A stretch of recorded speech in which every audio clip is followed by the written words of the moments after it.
If I could have everybody's attention, if everybody could come in and find a seat, we're going to get started. Before we move on to our next keynote speaker, we have one item of housekeeping to address. As many of you may have noticed, we have had technical difficulties with the app, but we have fixed those, and so the surveys are up on the app. If you'll go ahead and give feedback to the speakers, I know that they really appreciate receiving that feedback. Our next keynote speaker is Mr. James Petersen, who is the president and founder of World Class Transportation Incorporated and the author of Transforming to World Class, the one-page story. Mr. Petersen has worked in many industries over the last 20 years of his career, including manufacturing, healthcare, aerospace, construction, education, and legal. He received his undergraduate degree in manufacturing engineering technology and his master's degree in technology management from Brigham Young University. Mr. Petersen's company, World Class Transformation, focuses on the transfer of knowledge, skill, and ability to internal influencers desiring to lead their organizations in operational excellence. Using this approach, it has changed lives, improved performance, and increased overall company value. Mr. Petersen currently lives in Bountiful, Utah with his wife, Francine. They have 5 children, and they are excited to welcome their first grandchild this next spring. Without any further ado, please welcome Mr. James Petersen.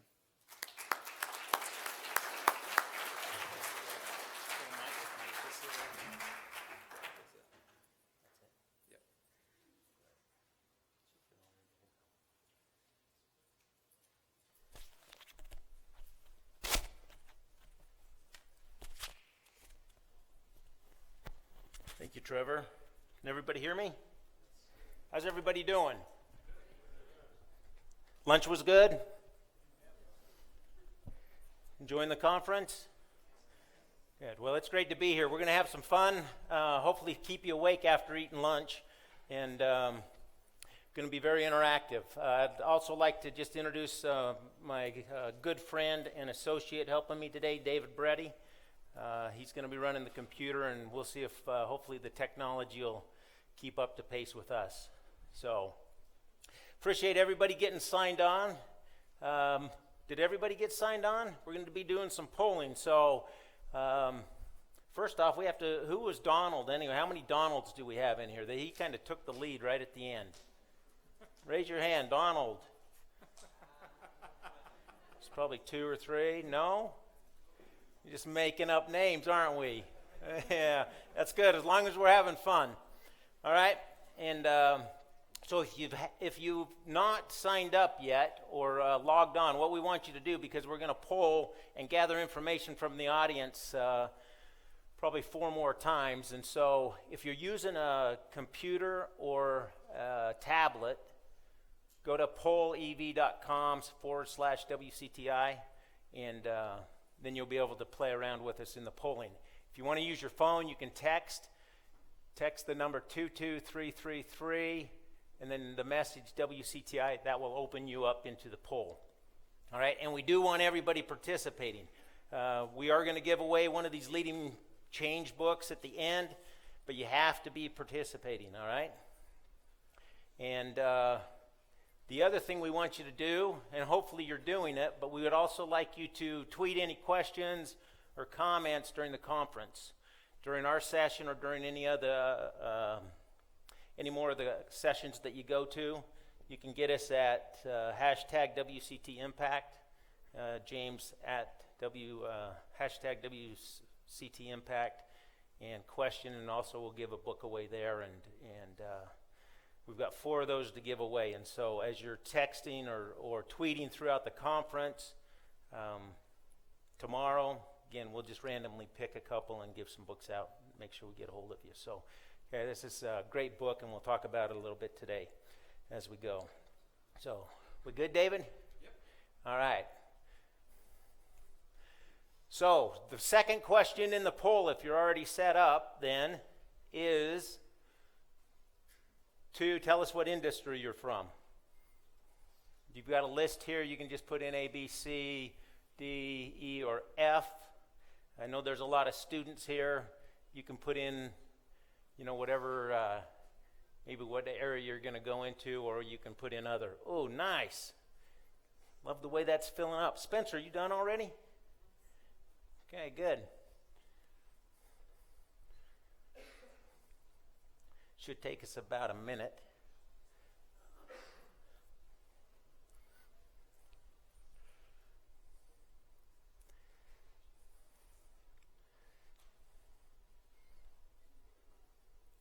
Ooh, manufacturing is losing ground. Looks like a horse race.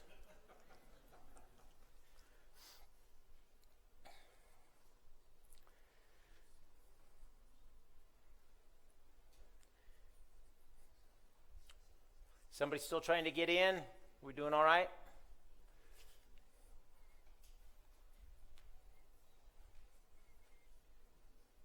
Yeah, let me just ask really quick, a couple of the others. What are the others? Students? Maintenance? Great. Legal? Transitive? Is that what I heard? Transportation? Okay, great. Awesome. All right, so good cross-section of industries. That's great. Yeah, let's go back to... All right, so what I want to introduce you to is we're talking about leading your change in 2016. We're going to set up and talk about 2015 first or before, and then we're going to build a model. We're going to build that model together. And then we're going to find out where the weaknesses are in our approach, and then we're going to talk about how we're going to change that as we move into 2016. As we're in October right now, we've got a couple of months. We can start prepping for 2016. All right, so no matter what industry you're in, we're going to say you're this little black box right now. All right, you can be a student, be in transportation, whatever industry. Okay, this is where we're going to start. This is our basic model of change and the things that slow us down from change. So here we are, and we're moving ahead. 2014 finishes up. We're getting by. We look at 2015, and we say to ourselves that we need to be better than we were. Okay? Call this a crucial moment in time. We have these all the time. They can be big crucial moments. Sometimes they're just small. Right?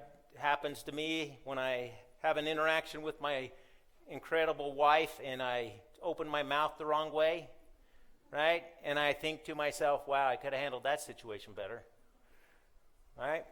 Or I'm working at a company and we reject some quality, or our quality goes down, and we scrap out $1,000, $10,000, $100,000 worth of stuff.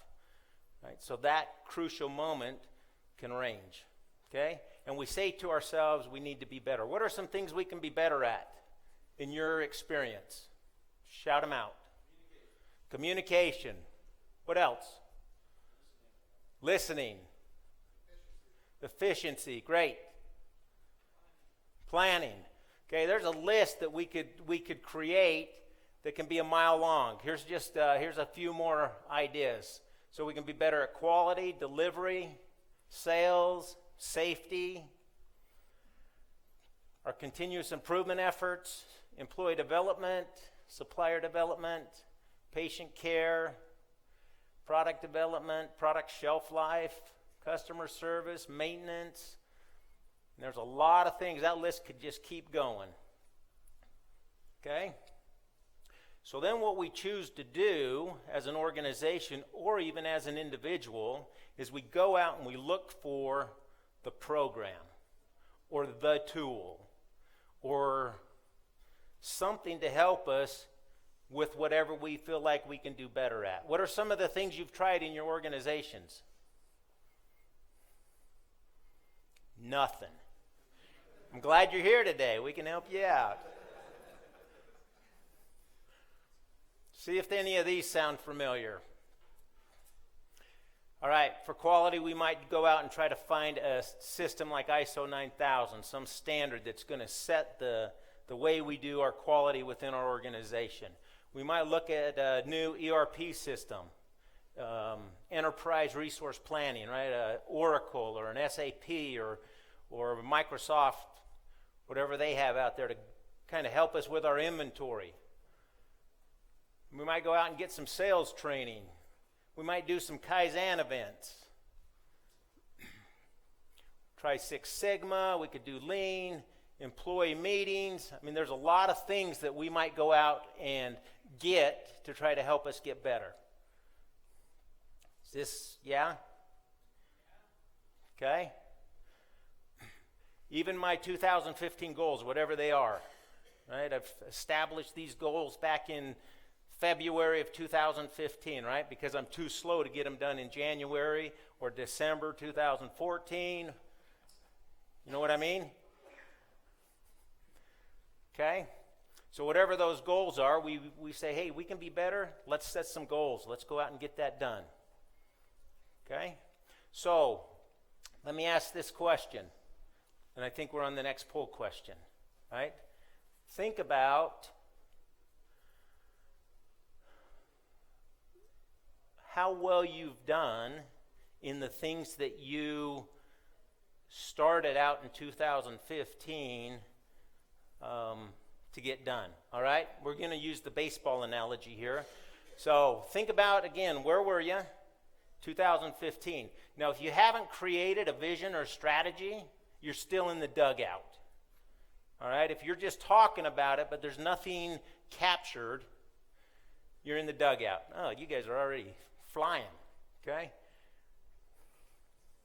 You don't need my explanation. Just go, baby, go.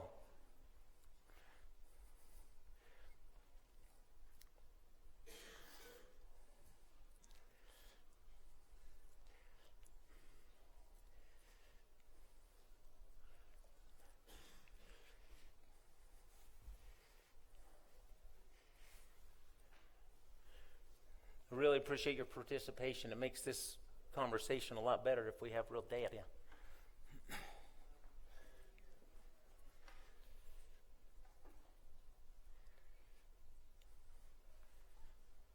Okay, looks like we're slowed down there. Everybody good?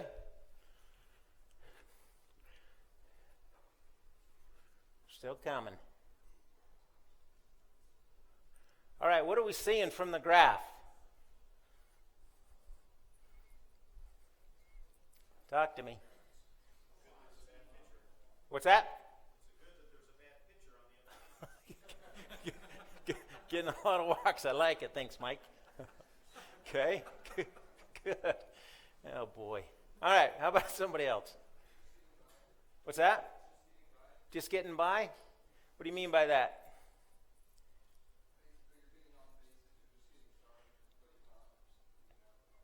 Yeah, good. And really, yes, go ahead. Yeah, good. Does this feel like does this resonate with everybody? Right, we have, 7% that feel like we're in right now, what are we, the 10th month, so we just finished the bottom of the 9th. We have 3 more innings if we're going into overtime, right, extra innings. To get to where we wanted to be when we started 2015, right? And 7% of us are there. Oh, 6% of us are there. Can they vote more than once? Nope. Just once, huh? All right. So I want you to understand this about change. All right, change, when it comes to change, this is what we get in an organization by itself. We see this kind of behavior of engagement, and when we poll audiences this big, we see the exact same thing. Okay? The important point here is we're talking about this model of change or transformation is that human nature says, this is the way I'm going to behave. All right? That sometimes, and And depending on, again, for each of us, we probably vary depending on what it is in our personal life. Right? We've all set New Year's resolutions. Right? They're great. We set them about Christmas time, right after the holidays. Look in the mirror and go, yeah, well, I ate a little bit too much for the holidays. So I'm going to do something about that. And so I go out and I find the right tool, which is something from Free Motion, right?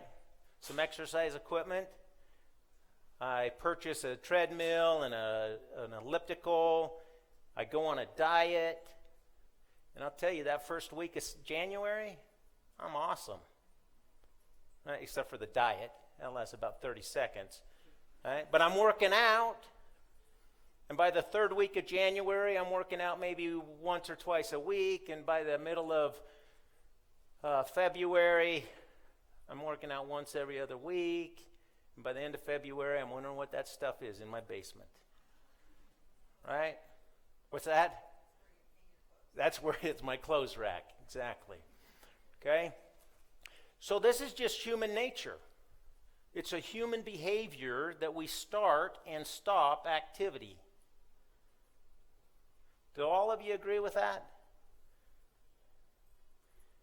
This is interactive. Yeah, that's okay, good. All right. Let's go ahead and so we try to get going up to we can be better, and what we do is we end up about right here on our efforts.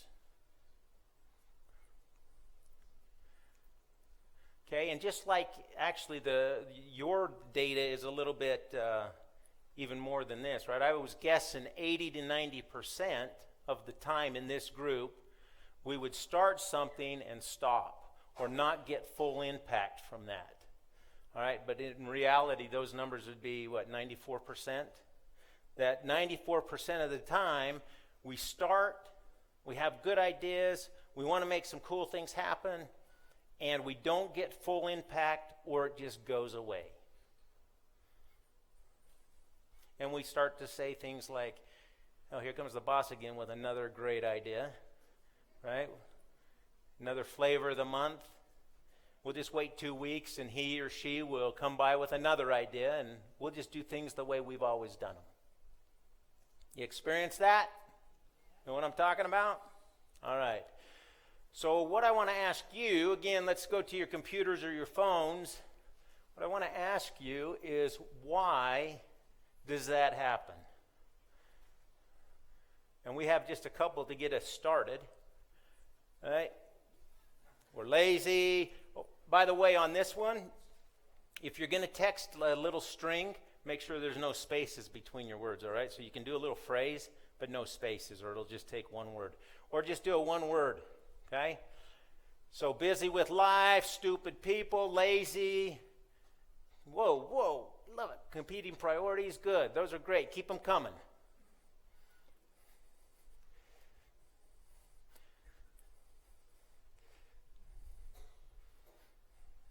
Whoa, lazy's getting bigger.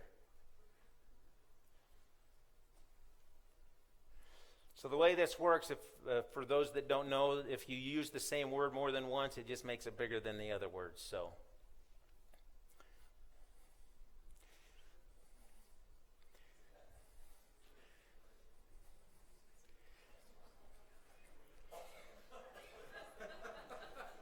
what did I miss? Oh, hey, be careful. No, be careful. We're not going down that path. Can you delete that one out of there? Wow. Oh, sickness.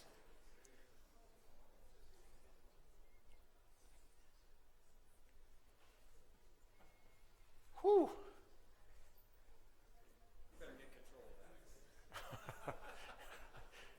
Well, we let them do this as many times as they wanted to, didn't we? Just go all after Yeah, just keep them coming.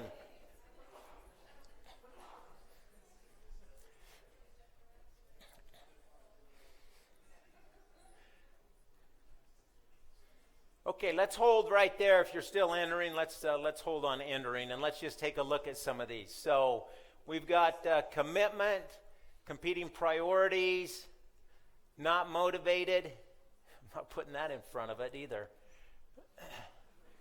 All right. A change in plans. We've got lack of support. Email slowing us down. Priorities keep changing. Loss of motivation, hype, unknown. These are great. All right. A lot of things that stop us from moving the direction we want to move. Okay, so if we put this in our model, we're going to put it, let me back up a little bit here. So 80 to 90% of the time, and in our case 94% of the time, we find ourselves coming back down over time, right? We try things, we fall, we try things, we fall. Morale starts to go down, people stop caring. We'll just do things the way we've always done them, all right? That's the one we just did. All right, so I'm catching back up with you guys. All right, so here's some of the things. This is where I'd put them on the model, all right, is that it's too hard. So all of your list, I could start listing right here of why I don't make things happen the way I'd like them to. It's hard. There's no time, money, the people, the management, lazy, poor communication. And that list is just what you created. Right? There's a lot of those things out there. So if I was to give them a heading, one word heading, what are they? Excuses. All right? Now that doesn't mean that they're not factual. Okay? These can be fact or fiction, but we need to understand them as excuses. Okay? And knowing this is important for us if we think we're going to break this cycle, because what happens is that these excuses will lead us to certain behaviors. Okay? And these behaviors we like to just call business as usual behaviors. So, one of the big ones is we really like to get into this firefighting mode. A lot of times we think this is just being proactive. Right? We're fighting the fires. Trevor, right? I call on Trevor because he's the best firefighter around. Whenever I have to solve a problem, I'm going to call Trevor and he'll come and solve that problem for me. Right? And he gets so good at it, I pat him on the back, give him a couple bucks, take his wife out to McDonald's, get something off the dollar menu, whatever, right? Okay?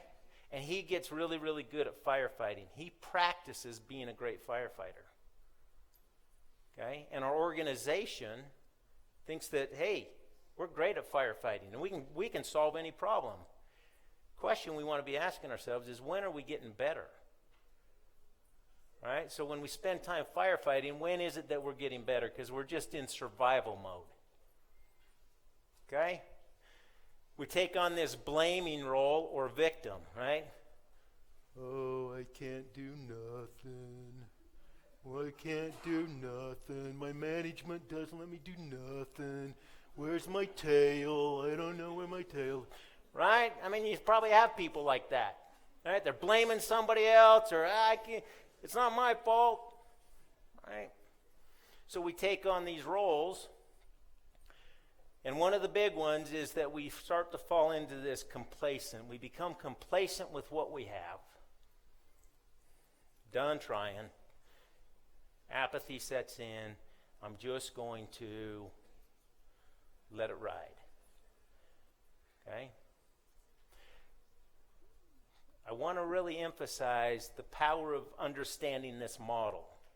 Okay, this is current state for most organizations and for most people. Now, some organizations have blown past this because they understand what it takes to really change. All right? So we want to talk about that. Now, all of us, I want you to think about change as a process. Too often we just leave it open. Hey, I got an idea, let's do this. Okay. And it lasts about 5 minutes. But it's a process, just like getting out of bed and getting ready for work is a process, or getting ready for school is a process. When we manufacture something, we're always running into a process. If I'm doing work in the hospital, I'm using a process. When it comes to change, I need a process. And there are processes out there that can help us take it to the next level. Okay? How am I doing on time, by the way? I know you're going to give me a signal, but... Oh, great. Okay. All right. So let's talk about this process. Okay? So process for leading change in 2016. This is a process. It's not the process. There's a lot of processes out there. David and I love to use John Cotter's process of leading change. That's why we're going to give this book out, and we're going to talk about that. The 8 steps in the process that will help us through this model of complacency and just business as usual. Okay? So let's walk through that. And we don't have time to go into detail on all the steps, but I'll walk through all 8 of them, then I'll come back and hit 1, 2, and 3, giving you something hopefully that you can take away going, I can do that. All right? So the first step is that we have to create a sense of urgency. All right? I think about this if I'm talking a medical situation, right? If I have a cold, what's the big deal? It's not that big of a deal, right? Maybe I have a fever. Okay, maybe that's a little bit more of a big deal. Maybe I've cut an artery. Well, that could be a bigger deal, right? Maybe I'm having a heart attack. All right? I'm going to respond to those all differently. What I need to do in my personal life or in my organizational life is first create a sense of urgency. What's the problem? Because if I can't create urgency, I'm going to have complacency. Okay? I'm going to create the team. We'll come back to urgency again in just a little bit. Need to create a team where we can get the right people together. Then we develop a strategy, okay, with the right people, with the right urgency. Then we're going to be able to get alignment. We're going to be able to communicate the plan to everybody. Okay? We'll empower our employees, generate short-term wins, then we'll consolidate the gains, and then we'll anchor that change, those wins, into our culture.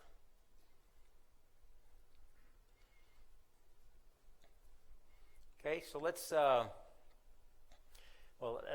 far as John Cotter talks about, so the first 4 steps are going to help us get this good communication, excuse me, so we can get alignment. The last 4 will help us execute.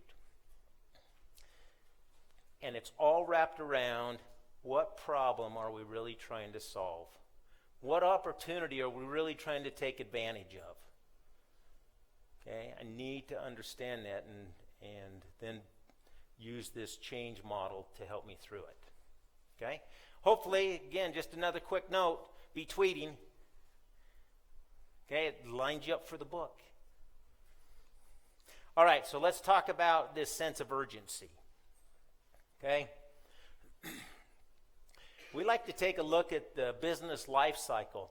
Again, you can put yourself in this as an individual as well as a business. All right? There's a startup phase. Could be starting my school career. Right? I could be starting up a business. There's a rising star phase. Things are starting to move. We're moving forward. Okay? And then I get to this point where it's cash cow. I'm just going to sit there. It's the gravy train. Just let the money flow in. Okay? And then there's a turnaround phase, shutdown phase. Let's walk quickly through each one of these, and I'll just give you a couple of examples and some ideas to be thinking about. Where are you at in your business cycle? And how do we create urgency no matter where you're at? Because if we want to drive change, again, that's the first step. Okay? So, the startup. Dale, can you read that? Read the first paragraph? Yeah, If you are in the start- really loud. If you are in the startup phase, your urgency may be about how to organize your operations efficiently and how to be successful out of the gate with new people, facilities, and equipment. Okay, thank you. Just an example. How many of you are nervous that I might call on you? All right? There's ways to create urgency. There's ways to create some, I like to call it creative tension, right? That we get people more ready to engage and think about what's going on. So thanks, Dale, for playing with me there. All right, rising star. If you are in the rising star phase, your urgency may be how to improve the culture and the service levels you have established as you grow exponentially. Okay, these are, again, just ideas that we should be thinking about. What stage are you at in your business, and what are you going to do about taking it to the next level? Okay, cash cow stage. We want to develop it might be that we want to develop this next product. Right? What's going to keep us from going down the back end of that slope? Right? We need something new out there. The world changes so quick that if we think what we're doing today is going to work tomorrow, we're going to be in a different phase. All right? Turnaround.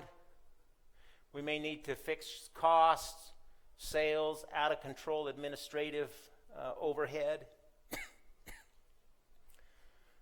Okay, again, just some examples. Now, hopefully none of you are in this stage, this shutdown stage, but if you are, how are we going to handle that?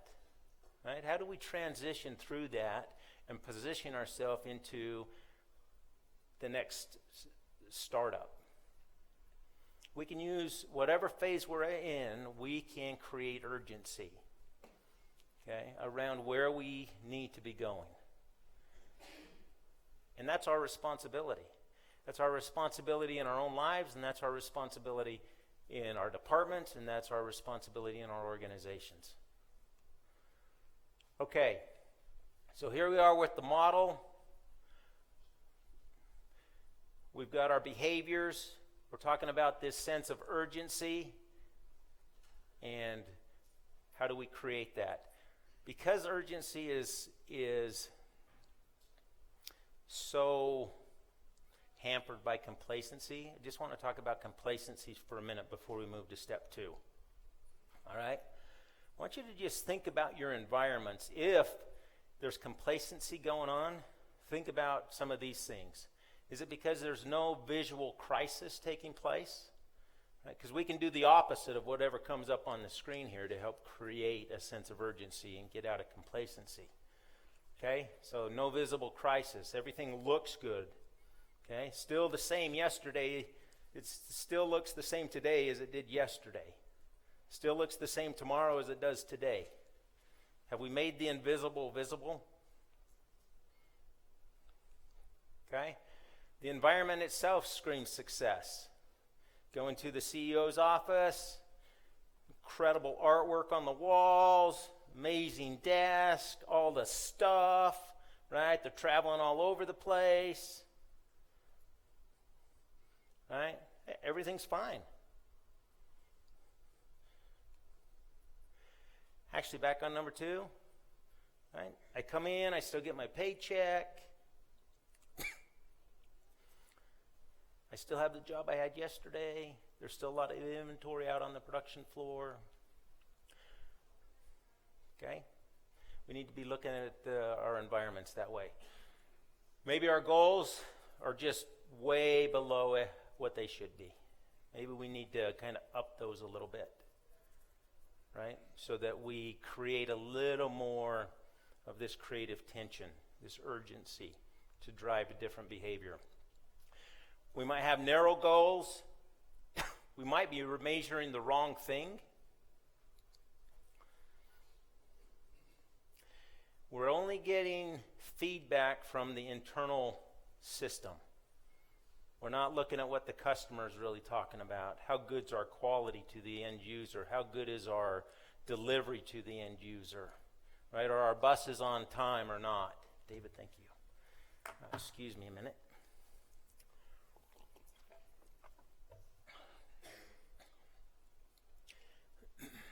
So we need feedback from the whole system, internal, external. We don't discuss, right? We have an environment that when the boss opens his mouth, nobody else talks. Or the supervisor that yells and screams at people, nobody else is participating. Right? I don't have open dialogue, respectful, open communication with my workforce. Okay, so I don't have varying viewpoints. Okay, I deny what we don't want to hear. Okay, if you bring me bad news, I'm going to execute you. Right? Some of us have bosses like that, right? So, and then happy talk by senior management. They're just telling you all the good stuff, right? Company spiraling down, and they're just talking about how awesome everything is. Okay, again, open, honest dialogue is important. Okay, it drives this sense of urgency. Number one step. Okay, without it, change will not take place. It won't be as effective as it can be. It won't be as efficient as it can be. Okay? So,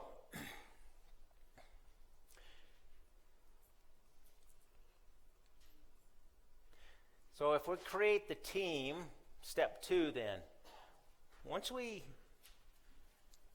identify this problem we're going to try to solve and we create urgency, we can now put the right people together. There's a myth out there that says if I take senior management and put them in a room, they can solve any problem. Or if I take a group of my best workers and I put them in a room, that they can solve any problem. Okay? That's a myth. Now, they may be able to solve some problems. Hopefully they can if they're senior management. But what we want to do is identify the right team and put the right team in place. Do we have the right knowledge, skill, and ability to handle what we're talking about?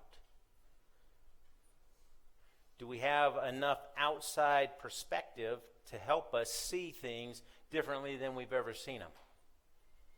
That has to be strategic. I don't just pick the best people out of my organization that do so much work and they're really, really good at it, so I just keep pulling them in and giving them more and more work to do because they're performers. Well, pretty soon they're not going to be performers. They're going to be burnt out and they're going to go over to your competition. Okay? So we strategically pick who should be on the team. The guiding coalition. All right? Let's talk about number 3. How are we doing on time? I didn't see a sign. 12 minutes until questions? Yep. Okay, perfect. All right. So step 3, again, I want you to take away at least these first 3 steps. Okay? How important a sense of urgency is. That then we build a team that can take us to the next level, solving the problem or taking advantage of the opportunity. And we have to create a vision around that. Then we can create a strategy. Then we can go through steps 4, 5, 6, 7, and 8. We can start to communicate. But without this vision, without the strategy in place, how are you going to get alignment? And too often, the idea is right here. I got an idea. Let's go to work. Great. What are we doing? I'm not going to tell you. It's a secret. Any of you ever feel that way? Yeah. Hey, we're going on a trip. Great. Where are we going? Yeah, it's a surprise. I don't really know myself. Okay? So we have to create this vision, a physical, captured vision that we can use to align our resources, our people, our equipment, our dollars, our time. And without it, again, we're going to stumble. So if we were to take, okay, this is just a practical model. It's just one of a lot of different models you can use. Okay? But we need something to capture, again, the overall vision and the strategy. So I like to take and use this house to do that. All right? The top piece is all about the legacy. Okay? At the highest level of an organization, what is it that you're really trying to become? At the individual level, what is it that you're really trying to become? You can have a personal one, you can have a departmental one, you can have an organizational one. Okay? So that's the legacy. What is it that I'm really trying to become? Then you move down into the pillars, which are 3 to 5 areas of focus. What is it that I need to focus on this year or in the next 1 to 3 years that will help me become what it is I want to become? I can't work on everything. I don't know if any of you feel like your plates are overflowing with opportunity to do stuff. Right? You're working 10, 12, 14, 16 hours a day, and you're going, I just can't get any more done. We're doing way too many things. We have to focus. We have to bring those resources into control. So we have 3 to 5 areas to focus on. And then we create, what are the values that we're going to act upon as we're moving forward? We're going to have 3 to 8 of those values. Sometimes I walk into companies and I say, what are you in business for? To make money. Oh, awesome. Why did you choose this type of business to make money? You have hundreds of employees you have to manage. You've got all of this equipment that you had to invest in, right? You got people coming into work late, making all these excuses. We got quality problems. Really? Why'd you choose that line of work? To make money. Right? I say, why don't you just go out and sell drugs? If it's about making money, it's a lot better money. Right? Yeah, I went to the Operational Excellence Conference, and that guy told me I should be selling drugs. I'm not telling you to sell drugs, all right? But what I want you to just think about that. Too often we say it's about making money. We don't go out and sell drugs because something governs us. And those are our values. And we really need all 3 pieces of this house to create overall vision of the organization. The legacy is, what is it I'm trying to become? The pillars are, what am I going to do to become that?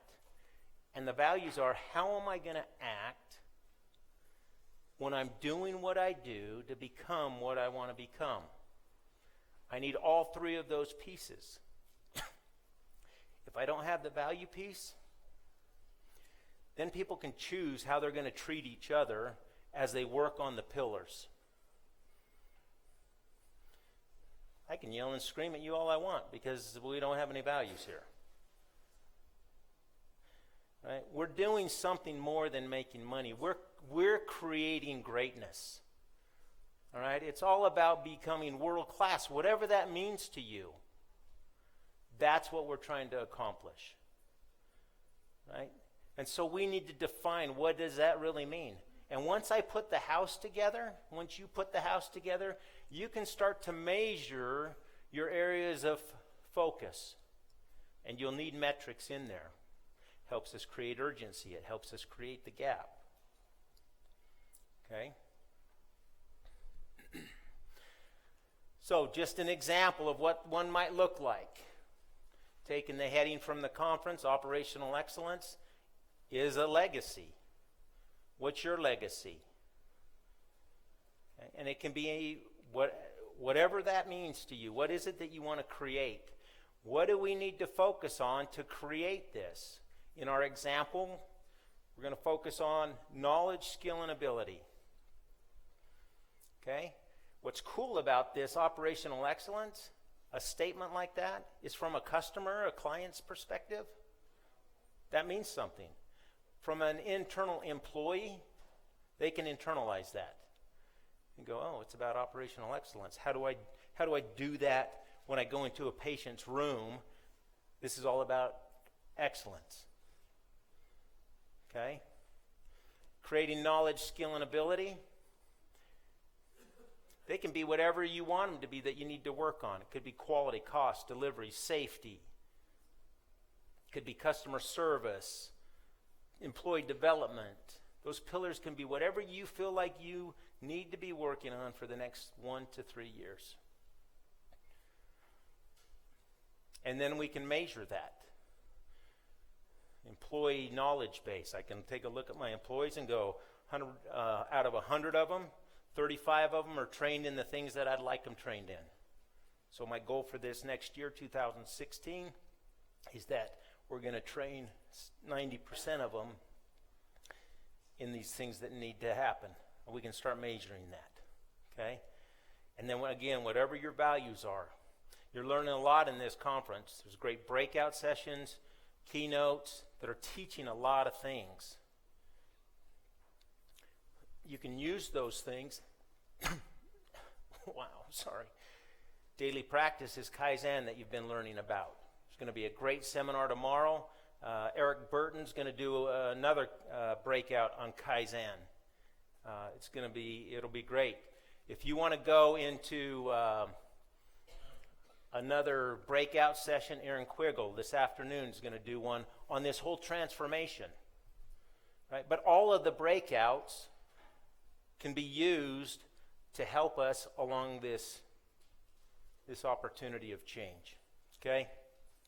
What we're really looking for is a system, applying a change management system or process will help you go to world class. Whoops. Sorry about that. It's all about a system.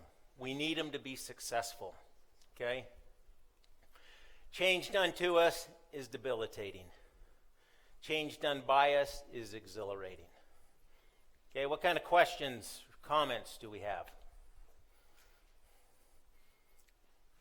I just made all that up, so. Questions? How'd we do on time? Okay, we have 3 minutes. Somebody has to ask a question because then I know you've been paying attention. Yes, in the back. What does Potter say about creating a sense of urgency and what you call executive or C-level buy-in for that sense of urgency? Okay, ask the question one more time. So does Connor touch into A, how important it is for the top executives to see the sense of urgency, and B, are there companies where they didn't have it but they still managed to successfully? Yeah, that's a great question.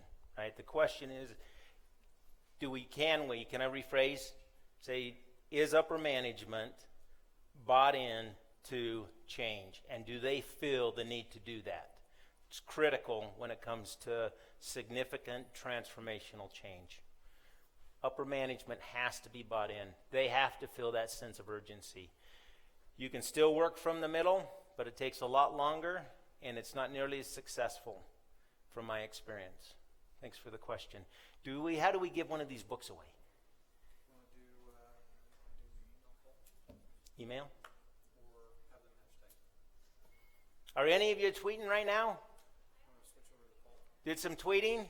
Tweeting? Did anybody tweet? Yeah, we got a couple. Okay, let's look at tweet. Just pick one randomly, and we'll give one of these books away. And then as you continue to tweet throughout the conference, no, you can't have one. Do you want hashtag WCT Impact or Just include it in your comment. your Twitter name is @WCT Impact, right? Just include the hashtag. You want to Yeah, just include the hashtag there. All right, and then we'll give a couple more of these away after the conference ends tomorrow. You got a few there? Don't pick any that are rude. Oh, so we can't do any. Sorry. We have 1 more minute, right? to give this book away? Huh? 11. Oh, 11. Who? Paige. Paige, congratulations. All right.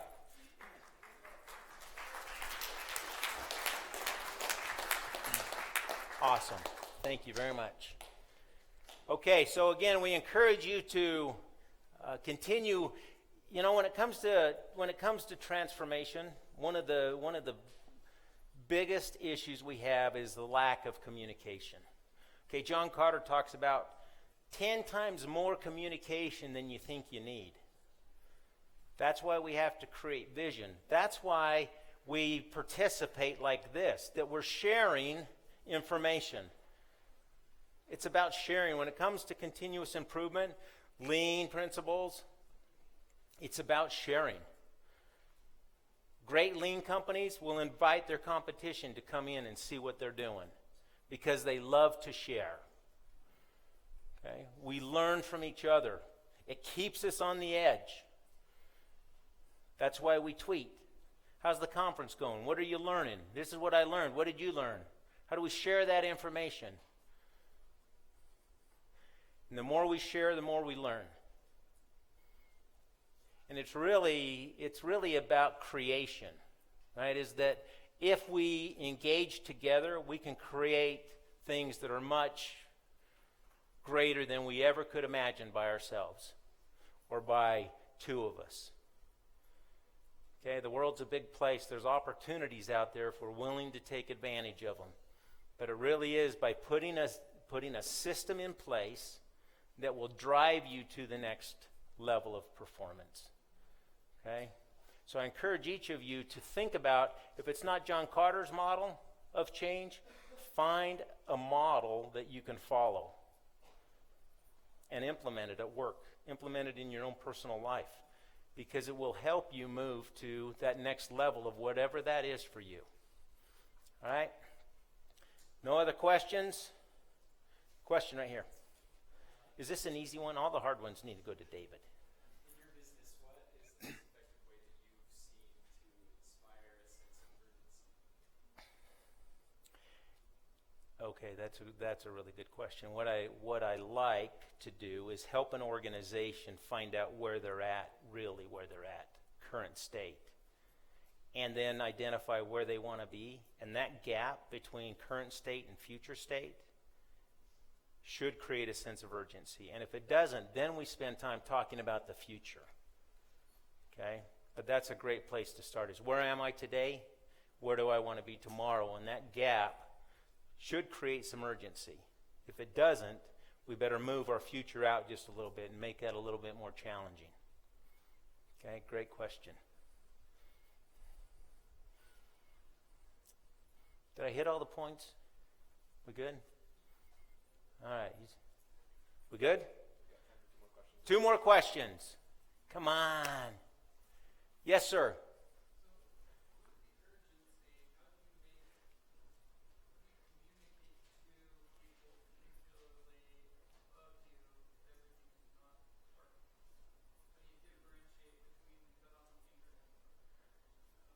Okay, another great question. So, I believe in this principle that we make the invisible visible. Okay, and that means that we have to capture the story. Too often we just go up to upper management and I start to talk to them, and what they hear is blah, blah, blah, blah, blah. Heard that 1,000 times. Or why are you still complaining about that? We need to capture that information to say, you know what? This is what it's like out there. Here's our safety issues. Right? We take some pictures, we create this one-page story, and we're able to sit down and go, here's the real story. We have some testimonials from our employees, or here's what our customers saying about us. And we have to just be better at presenting the facts. And when we do that, I find that most upper management goes, oh, I didn't know that was happening. Thank you for telling me a better story. Let's fix it. One more hand over here. I saw one more hand somewhere. Go ahead, Mike. So, in some cases, companies are pretty successful. They can't find a burning platform. Trying to create that sense of urgency. I've heard there are times you create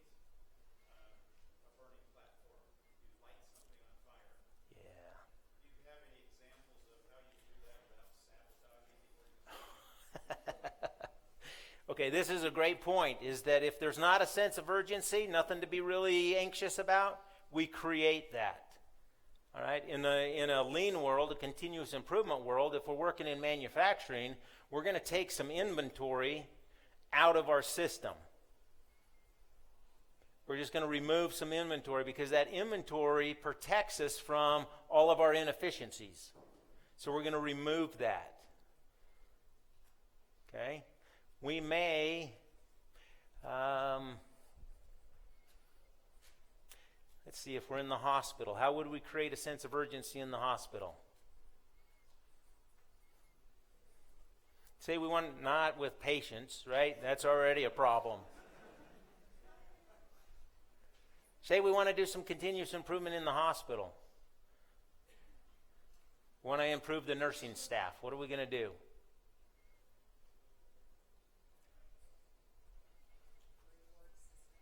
Could set up a reward system.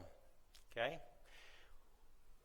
Something that a way to always create urgency is going back to the question in the back, is that we're going to capture current state.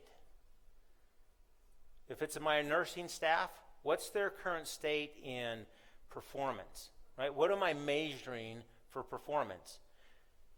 In the future, what do I want that to look like? And I'm going to create this gap. And then I'm going to measure that in some way. Okay, I'm going to have it visual. I'm making the invisible visible. Not to get on people's cases, right? Because that's not what it's about. People don't wake up in the morning and go, hey, today I'm just going to screw everything up. They really want to do the right thing.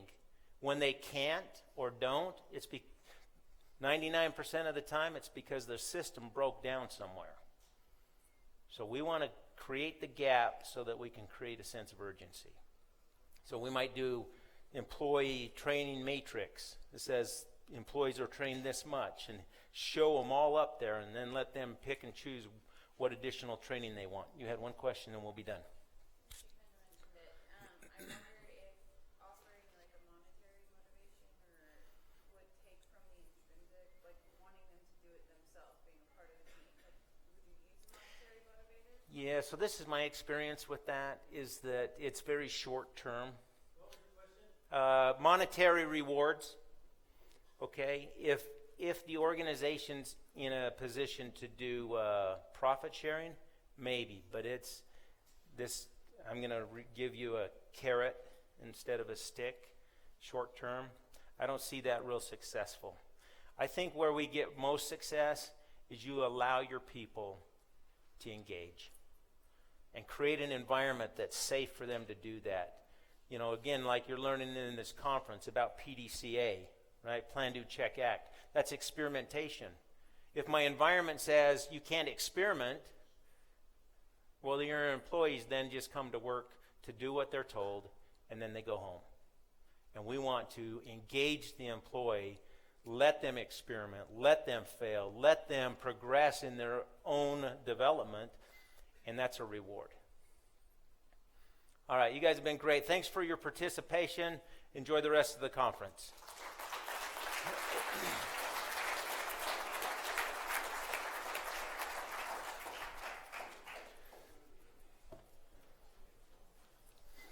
All right, we'd like to, on behalf of Partners in Business, we'd like to thank James for coming and presenting, and just present him with this gift. Hey, thank you. Let's give him one more round of applause.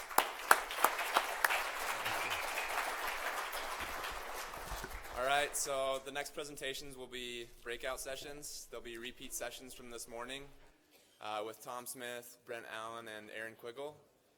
So there'll be one in here and then two others out in the rooms out in the hall. Thank you. Thank you. Did I do okay on time? Yeah, you did. It was a little confusing because your countdown was, I believe, 10 minutes for Q&A. But then your presentation was super good, so I wanted to keep going. Well, didn't want to bump anybody or mess up your schedule, but thank you for your help. Yeah, you bet. Hey, we'll swap places. I sat in on part of your appreciated what you were saying. You're at Lifetime. Yes. I've heard good things about Lifetime. So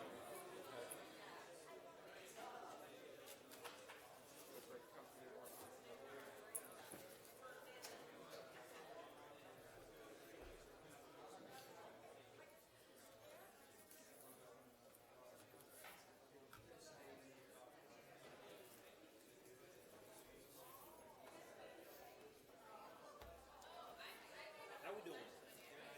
Good. Oh, why didn't you ask it? No, I'm kidding. It's great.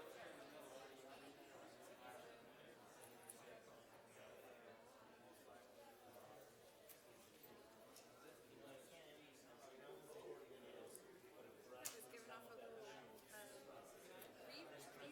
whatever they call it first. I don't know why that was originally. I was so worried about it. But it seemed to be fine after it. You'll find it next to asking the sales. They need it. I think a lot of them are already standing. Hey, can you help me set this up? Yeah. I don't know how. But I'd be happy to try.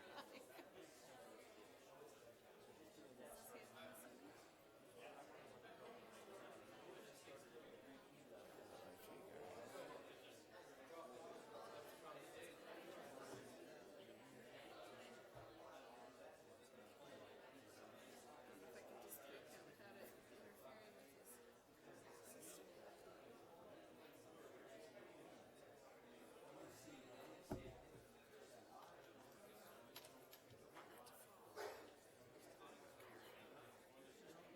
I just got one of these for my 16-year-old.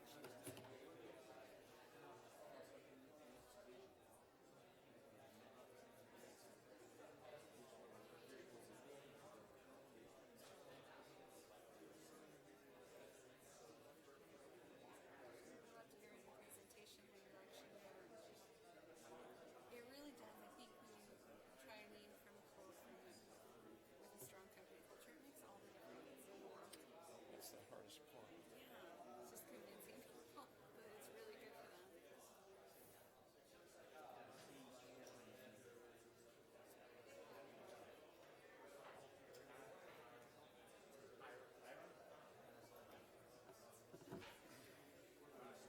Oh, is that the one you used to plug it in? If I don't blow this up, Is that the one that they used? I can't remember. well, I think it has to go in the back too or something. Let's just go like that.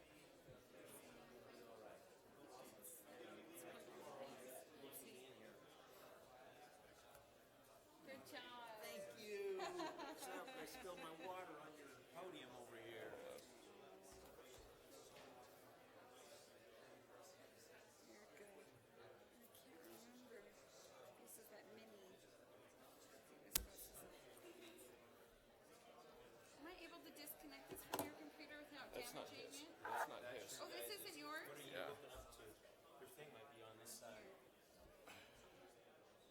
It might be this one right here. Is that your What power, is- or is that your? I'm not sure what that is. That should have one of those on there. Oh, I bet you that's it.